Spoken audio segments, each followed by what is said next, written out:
fahatarana zavatra be dia be zany mahakasika ny anoro eo amin'ny sehatry ny resaka volamena.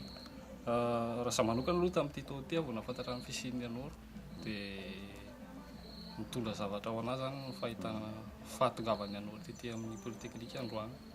Inona ny eritreretinao atao zao ampirian'ny fianarana ety amin'ny Betsaka? Ny eritreretiko aloha mbola ny fianarana mety hoe hivoaka ny ivelany angambany. Dia après zay?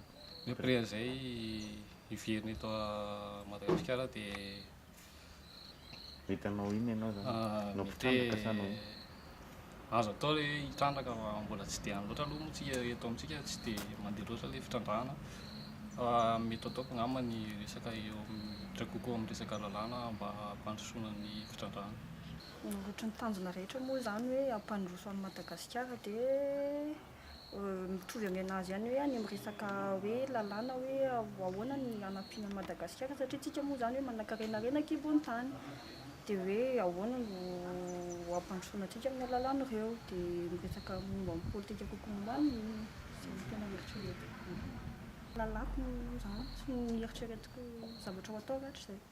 Dia ny fanantonana tamin'ity taona ity moa zany tena nanomboka an'izay fanantonana ireo université voalohany amin'izany moa zany ny Polytech aty amin'ny Vontovorona satria ireto mpianatra ireto moa zany no mianatra ny sehatra io ka hikirakira ny sehatra io raha pitso rehefa tafavoaka ry zareo ka tsara dian'izao dia mampahafantatra an' zareo hoe manahoana sy manahoana mikasika ny sehatra io iza daholo ny mpiantsehatra efa misy ary efa hananan'ny zareo dian'izao vinavina ho an'izay asa ho ataon'zareo raha pitso zay. Zay zany anisany nahatonga ny anao nanantona ny Vontovorona fa tsy ihanina akory amin'ny conférence androany fanomboana moa izy ity fa andeha hanantona ihany koa mpianatra hafa amin'ny université samihafa anivon'ny faritra manerana ny Madagasikara. Nefa zao dia efa misy lalàna mametra ka raha mijanona ao anatin'izay sehatra ny tsy ara-dalàna izay